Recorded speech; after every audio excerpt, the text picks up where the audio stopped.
নমস্কার, ঘরে বাইরে অপর্ণায় তোমাদের সবাইকে স্বাগত জানাই। আজকে আমি তৈরি করব একদম অনুষ্ঠান বাড়ির মতো টমেটোর চাটনি। এখানে আমি 500 গ্রাম টমেটো নিয়েছি।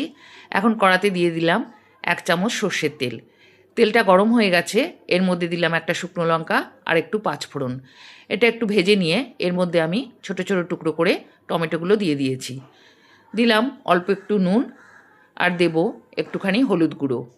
এবার নুন আর হলুদটা ভালো করে টমেটোর সাথে মিশিয়ে নিয়ে এটা আমি 10 মিনিট ঢাকা দিয়ে টমেটোগুলো সেদ্ধ করে নেব।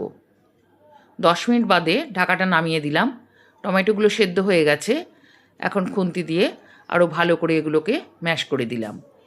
এবার এর মধ্যে দিয়ে দিলাম বেশ খানিকটা খেজুর, কাজু বাদাম আর দেব কিশমিশ। এটা একটু মিশিয়ে নিয়ে এর মধ্যে দিয়ে দিলাম 150 গ্রাম চিনি। আমি এখানে 500 গ্রাম টমেটোর জন্য 150 গ্রাম চিনি দিয়েছি। তোমরা এটা কম বেশি করে নিতে পারো। চিনিটা গলে গেছে। এখন এর মধ্যে দিয়ে দিলাম অর্ধেকটা পাতিলেবুর রস।